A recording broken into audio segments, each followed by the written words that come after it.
It's difficult to know how to introduce a video like this other than to say that we are in a very special place when it comes to British guitar making. We are here in the workshop of, I think, the leading luthier that the UK has ever produced, Stefan Sobell. And I'm holding in my shaking hands the first guitar he ever made. You could argue that this instrument has shaped the face of British luthiery, certainly, but also luthiery on a worldwide basis. The work that Stefan Sobell has done with Martin Simpson, which then led to a resurgence in a luthier-built steel string guitar, especially through his the early days of Dream guitars as well, who had a massive influence, not just on the buying public, but also the guitar making scene.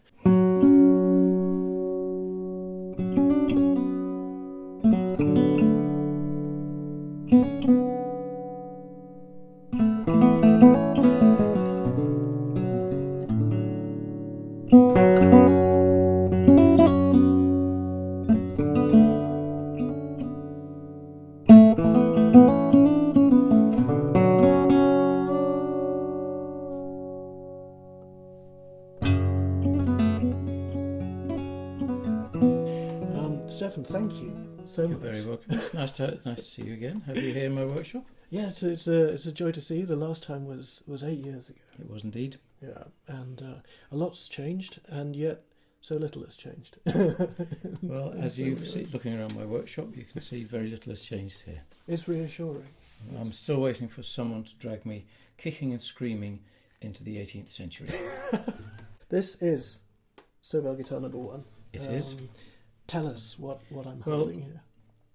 Up to this time, I'd built citerns, which were based on a combination of my old Martin C1 archtop guitar, which had such terrific clang and lots of projection, and the other instrument that influenced me was my Portuguese guitar, teardrop shaped, a tune which I ended up tuning mandolin tuning, but down several tones. Are they the ones with the sort of strange tuners on the top of the headstock? Ones you did that with. Wow. Very pretty, but not very easy to use. But it had very little sound, very little volume. Really nice tone, but little volume.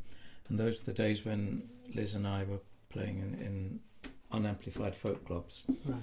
And I felt the sound was just going down and landing a yard or two in front of me, whereas my Martin C1 Martin clearly projected really well.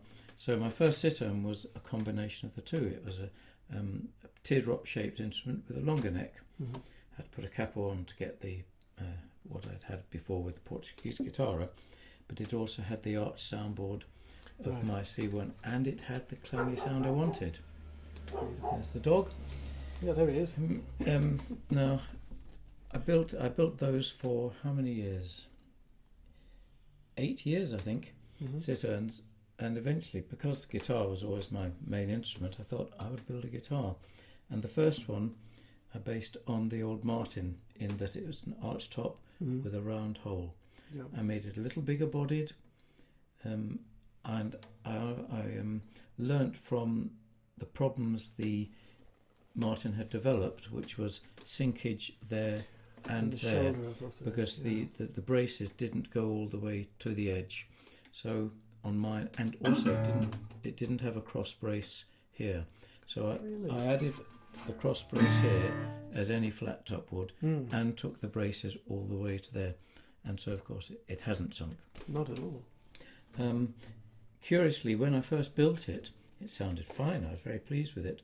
But it had quite a restrained clinical sound, and in the 37 years since I built it, it has opened out amazingly.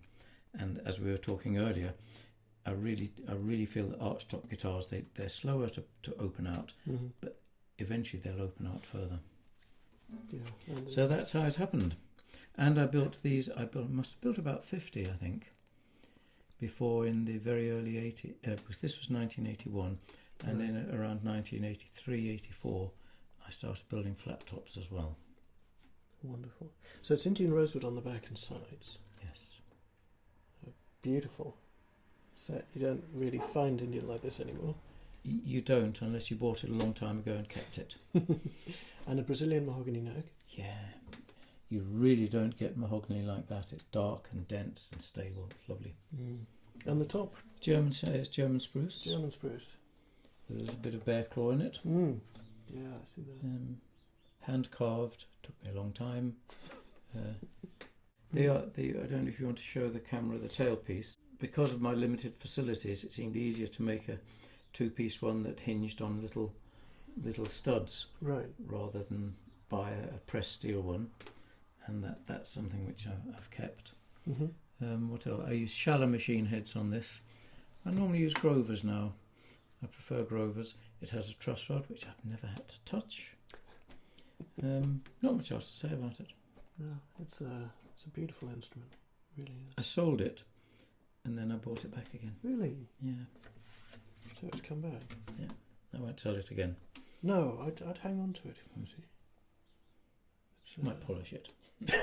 Might dust it a bit, but that's as far as we're going to go. Well, as I pointed out to you when you arrived, these are the first new strings for 15 years.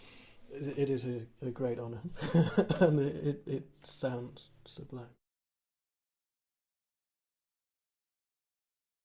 One of the joys of visiting the Sobell workshop is the opportunity to just chat and set the world to rights. So that's what we've been doing over the past hour or so. And we decided to share part of this conversation simply because you touched a very important part of the Luthier experience, which is trusting your gut and instincts. Yeah, well, I think that's more the point that you raised than what I'm saying. Yeah. Let's try this again. Yes. I'm going to let you introduce. Shall we go? Okay. All right. Yeah. Okay. So you were playing this guitar, this D guitar, and in some way we came to talk about improving the instruments, the designs as time goes on. And you suggested it was trusting your gut and your instinct when deciding what to do, and I'm agreeing with you there. But the other part of that is being brutally honest with yourself, to accept if something you've done hasn't worked or hasn't worked as well or needs modification. Of course you want to think anything you've done is lovely, just like a musician who's making arrangements. It happens so rarely.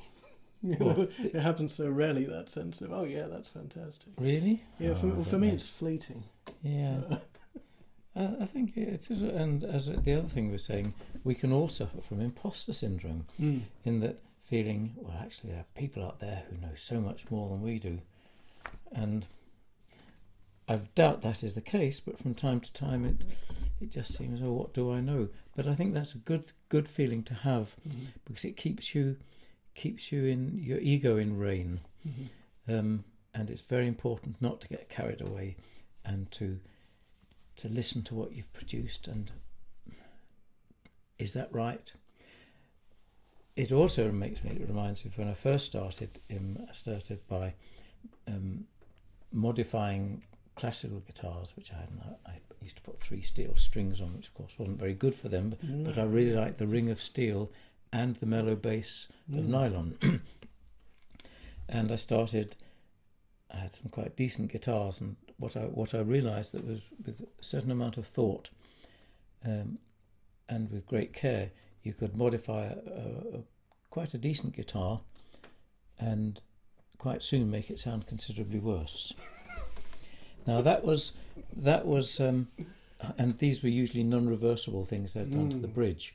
But at the same time, learning what doesn't work is a definite step on the path to learning what does work. And this instrument here is, I suppose, a prime example. Talk me through it. Well, first of all, it's a D guitar, in that instead of being tuned to E in standard tuning, it's tuned a tone lower to D, and the soundboard is extended by 2 frets, so that the strings stay at standard tuning, standard tension. Standard tension. Yeah, it's just a longer scale, It's a case of I've always liked singing in F and playing in G. Well, that gives you a problem because you'd have to put the capo on the 10th fret, isn't it? Yeah. To get that. So I thought, well, so it seemed to me that the obvious thing to do was to build one 2 frets longer. That makes sense. I called it a D guitar. It was, of course, another case of reinventing the wheel. There were already D guitars, which I didn't know.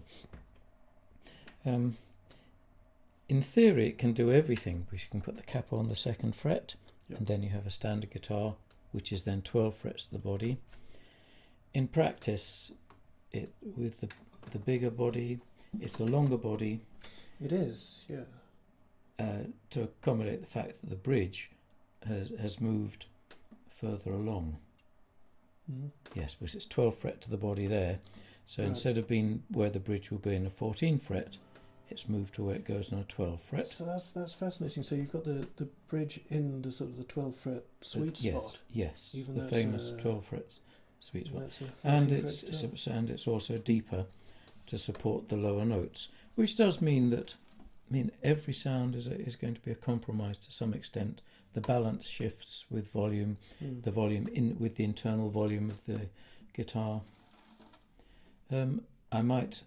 My next one, I think I shall make a little shallower. Right. Because I think this will support the treble without damaging the bass, along with the sound, the slightly different soundboards I'm building now. It's work in progress, and it's what makes, for me, it's what makes guitar making interesting. Trying something new, rather than just producing, say, Martin copy after Martin copy.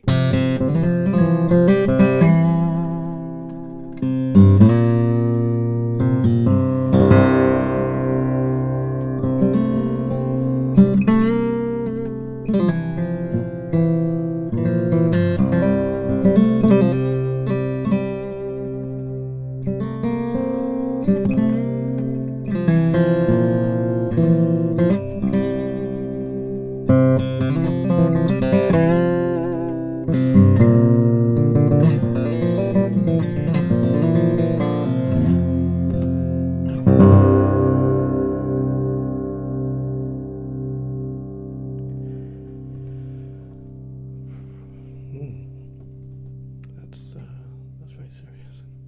On a baritone, you tend to find that the your very intricate chord voicings can get mushy. That's not happening on this one, but if you're down to A or B, something like that, if you've got close, that sort of stuff just disappears. Yes, it doesn't happen on this because, as we've been saying, we have we have standard strings at standard tension.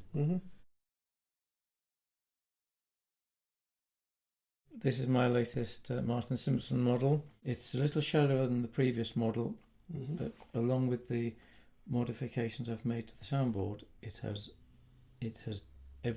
the bass is just as strong, and I think I like it better, and it hasn't lost treble. I'm really pleased with it. This particular guitar is one I lent to Darrell Scott on a recent one-off concert when he wanted to borrow one because he didn't want the hassle of bringing a guitar for a one-off concert. Wow. And he pounded the daylights out of it without marking it. Oh, that is a skill. He really plays hard from time to time, and he didn't touch it. He's really good. He's a great guitarist. He made it sound wonderful. It has African blackwood back and sides. Right. It has the Martin Simpson red and white trim. Wenge neck. Yep. The very best Goto tuners, the 510s. Yeah. I think they're the best tuners, period. Yep. I know those. And the soundboard is a figured, it's called German spruce. This particular piece came from Transylvania. It was brought by a Transylvanian who came to the local violin shop, and Davy Mann, who runs it, called me and said there's a Transylvanian here selling spruce, and I of course said, have you checked his teeth? And apparently before ringing here he'd called my home and spoken to Liz, who said, have you checked his teeth? Anyway, his teeth were perfectly normal, Good. and along with some standard straight grain spruce, he had this figured spruce, which I absolutely love. And this is a piece of that. Yeah, it's stunning, isn't it? Bridge is ebony. It's a larger bridge than on my Steinbeck model, which you'll be playing in a bit. The soundboard is braced and thicknessed a little differently, because this is designed to be happy with medium strings, as on now, yep. and for players like Darrell Scott who perhaps really want to be able to play hard. I'd like to talk a little bit about the neck carve as well, because Martin's signature model does come out with a more pronounced V than your other instruments, or is that just my imagination? It isn't, but unless asked to do otherwise, I'm doing a V on all of them now, because I prefer it. Right. And a lot of people have said they prefer it. Mm-hmm. I love the shape of it. Yeah. So it's, in fact, all my latest guitars, all the latest of the smaller guitars, not the D guitar so much, but the latest Martin Simpson, the latest Steinbeck, they will all have more V-shaped necks. And one of the reasons you can do that is you can take as much wenge off if you want, because what's left is so stiff. It doesn't lead to a flexible neck. Absolutely, but you still got the width here to give you lots of room for the left hand. Yeah.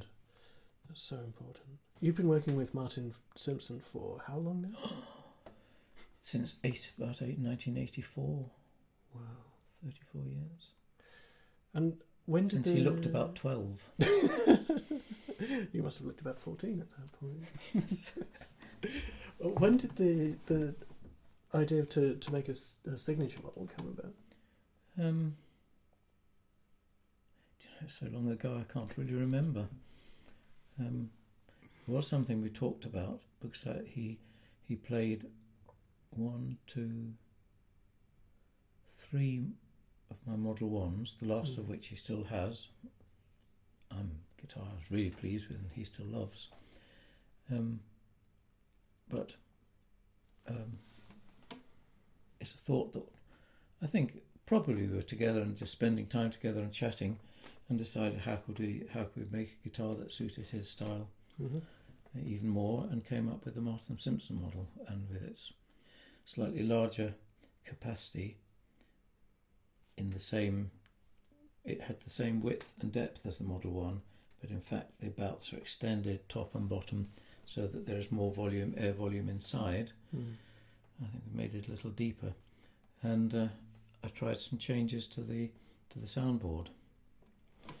Certainly the early Martin Simpson models, I would say, needed some of Martin Simpson's skill to get a really good sound out of them. Someone once told me so many years ago about classical guitars that he heard me playing one that, and it was quite sweet sounding sound. He said, that really suits you.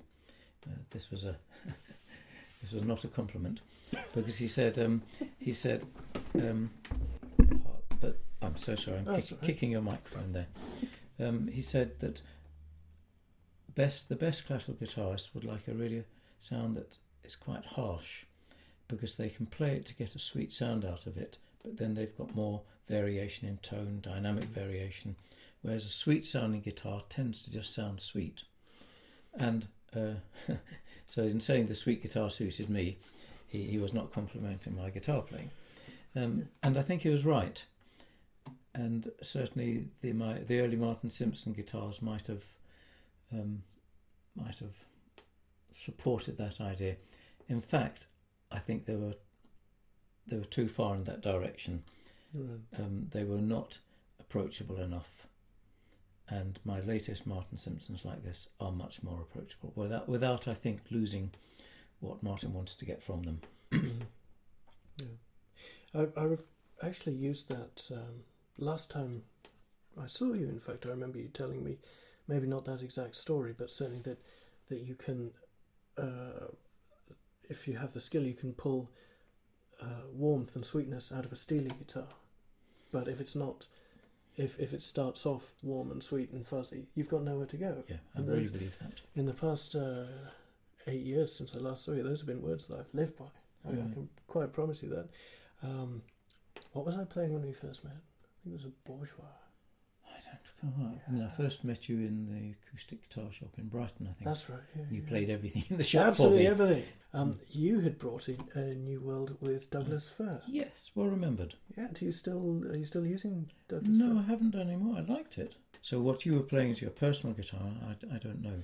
I think I was playing a bourgeois, which had Indian rosewood on the back and sides, but a redwood top. Yes, he did sort use of, jumbo kind of thing. Yes, he did use Appalachian, which is and redwood it was good, but one of the things, I mean, I've owned instruments in all manner of different top woods, and what I found with redwood was that it's almost like a limiter in the studio.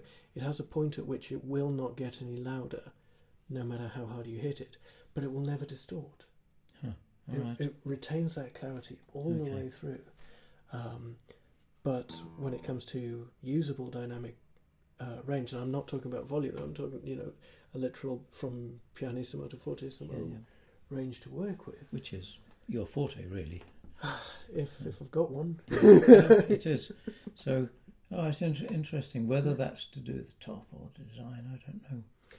Yeah, I've played the same guitar in different woods, and it did. I think cedar had a similar sort of thing. I've always sort of put redwood and cedar in a similar sort of category, with redwood being a bit more clear, perhaps. I think I'm not sure if we're not talking at cross purposes here. Redwood and red spruce. The same. No. I'm talking about redwood sequoia. Oh right. Yeah. I've never wanted to use it. No. It seemed too flexible, and for flat tops, I've never used cedar for the same reason. They are a little bit in the same camp. Yeah. No, okay. Because red spruce, which is the Appalachian Adirondack, yes, and also you get one of the Italian suppliers, Rivolta. They harvest and sell red spruce. I found it very little different from the German spruce or Transylvanian spruce. Oh, Transylvanian. Yes. Can you see this in a mirror? Have you checked? No, but I always carry garlic and a cross. Good one, that.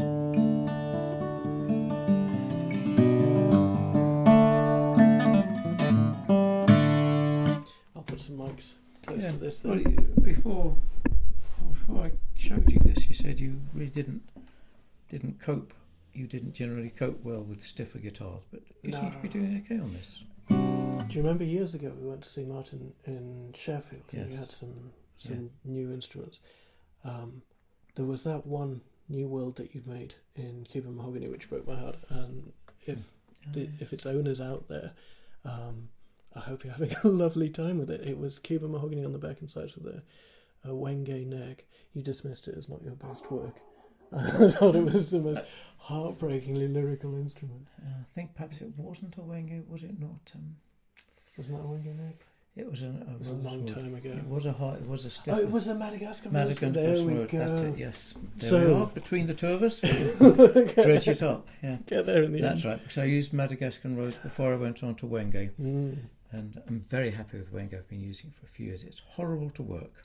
Yes, so I'm given to understand. It's nasty dust. It's pain to sand, but I really like the results. So it's worth absolutely. Yeah, I visited Rory Dowling at Karen Guitars recently. Yes. He's been making some great Wenge necked instruments as well. But I must admit, this is going back 8 years ago. That was I think the first Wenge neck guitar I'd seen in the UK was your work. It's been except that it wasn't. It was Madagascar rosewood. No, there was some there were some Wenge ones as well that day.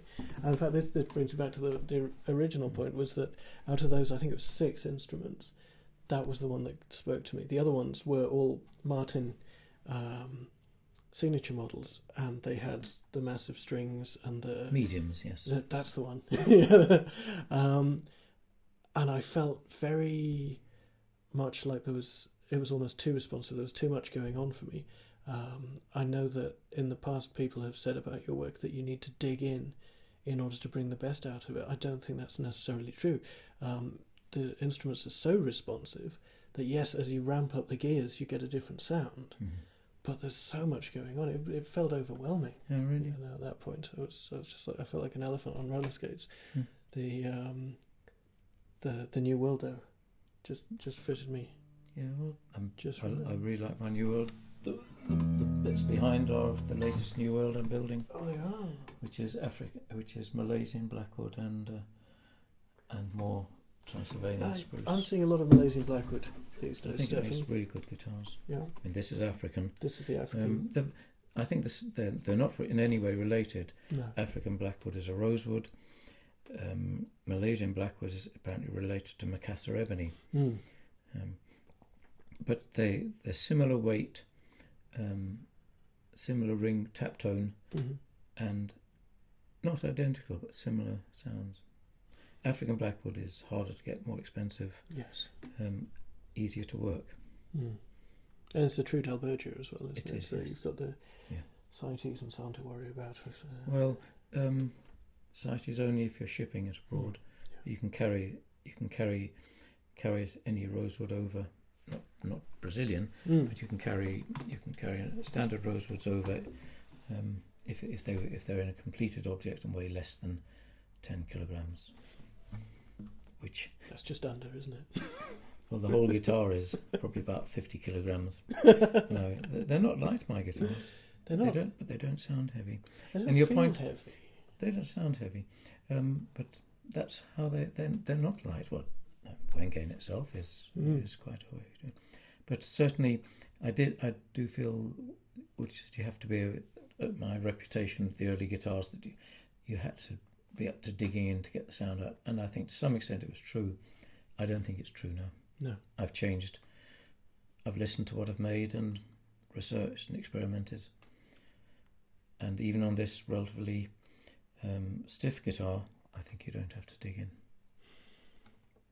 I think you're right. Well, let's find out, shall we? Okay, I'm going to give it a.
So, this is a new model or a new... Relatively new model, yes. Right.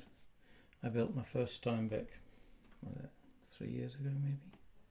Time flies. Oh yes, it must be good, just about 3 years. But this is a slimmer version, which I call the Steinbeck S, the Slimline. And if you can show the camera, it has a figured Sitka soundboard, very pretty but nice and stiff. It really is a different sound, a different sound from the German or Transylvanian spruce, but a really valid sound. I'm very happy with it. I was telling you that earlier that when I first started, before I built guitars, I experimented with the classical guitar I had, on which I put 3 steel strings, and to some extent it has always been one of my aims is to get the steel, the nylon string sound in the bass, along with the steel ring in the treble, and I think this comes closest to it. I'm really happy with it, and it's certainly different from the brasher sound of the other guitars. It's very. You're right. It is a classical sounding bass. You know, it reminds me of a Hauser I played recently, which has that incredible articulation and warmth at the same time. There's two things that are normally a trade-off. Yes. Here you've got both in abundance. And this is built primarily to take light strings, not mediums. And where's the name Steinbeck come from? It comes because many years ago I did read Steinbeck's Grapes of Wrath, and there's a lovely fireside scene that you remind me of, where a singer comes out, brings a guitar, and starts saying, "Many men can chord a guitar, but perhaps this man was a picker." Yeah. And then you've got the bass strings beating, and the trebles marching like little somethings at the top. You have to look it up. In fact, it's on my website because I liked that bit so much. And the one I built of these in about 3 years ago had that differentiation between the bass and the treble. And it brought that phrase straight back to me. And as an admirer of Steinbeck, I thought, what better name? Well, exactly. So it's become my Steinbeck guitar. Wonderful. A friend of mine, John Stubbings, he's about to publish a book on his love for the instrument, and he's used that Steinbeck quote as the sort of frontispiece. Really? Yeah. Damn. Yeah. I think you were there first, but Steinbeck was there first. Yeah, yes, Steinbeck was there first. Yes. Well, it is a great passage, and I recommend anyone to look it up. Yeah, it's a wonderful piece of writing. That whole scene is very atmospheric, and I think we've all had that experience of seeing an inanimate object become full of life and magic in someone else's hands. So that happened with my dad playing the guitar for me when I was about 2-3 years old, and then later in the hands of guys like Isaac Guillory and Pierre Van Susan. You know, you get this sense that they're elevating a wooden box past over the point where they don't even have to be that good. I really feel embarrassed, not too embarrassed to say this, but Peter, Paul and Mary records had some picking in the background. I've never interested in the singing. I still think I hate it now, but it was that picking which made me want to learn to play guitar. And I bought the Pete Seeger Guitar Guide. Did you? Which was a 33 RPM 10-inch record, in which Pete would play. First he'd play like this, dun din din din, and then just a little faster. He was a banjo player, wasn't he? Really? He was, yes. He's going to get a little bit impatient. But it taught me the basis of claw hammer, and I think it was good.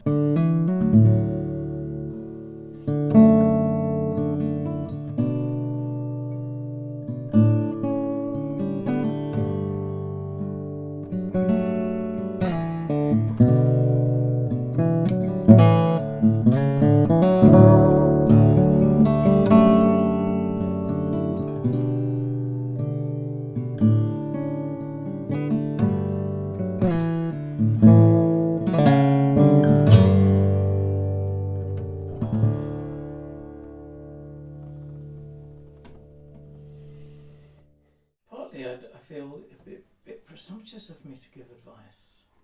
Really? Well, if you don't, who the hell else are they going to listen to? One thing that I did want to ask you, Stefan, was what advice you'd have for aspiring luthiers. Well, it's a tricky one, that.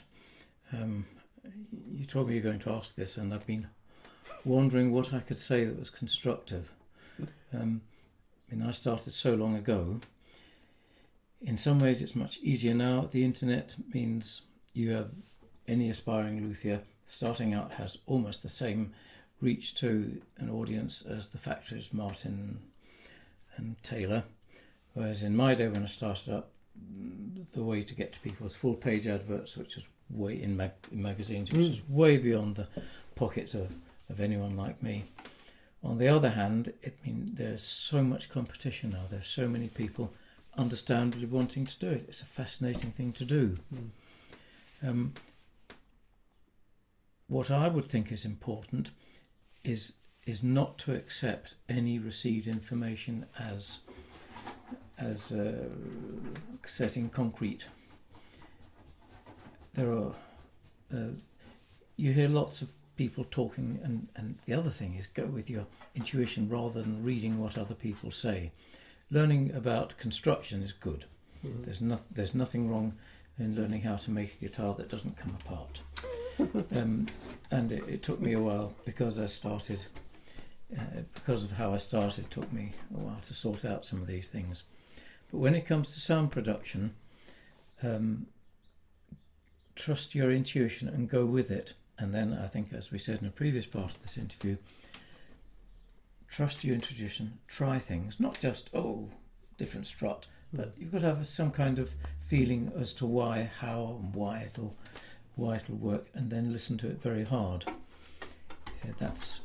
And just because something hasn't been done before doesn't mean, in no way means it's not going to work. Play a lot of other guitars. Really, seriously, play other guitars, see how they sound. Play the guitars. Obviously, if you don't like them, you're not going to learn a great deal. But play guitars that you do like. Okay. So it's partly playing other guitars. Good guitars can tell you what sounds are available, and you need to know what sounds are available. Especially as most guitarists are like me, not the world's best guitar. Most guitar makers like myself are not the world's best guitarists. We're not. We're making guitars. We play them too, but we're primarily makers. Hear other people playing them. Pick out, that's good, okay. So you've got a different sound in your mind that you're aiming for, and your intuition, which is just all the information you've ever imbibed coming out unconsciously. And when I say imbibed, I don't mean from a glass. Coming out unconsciously, and you'd think it was just appeared, but it didn't. You must have had that information going in first. So the more information going in, the better, but don't take anything as gospel. Perfect. Sound okay? That's lovely. Thank you. Best I can do. And good luck.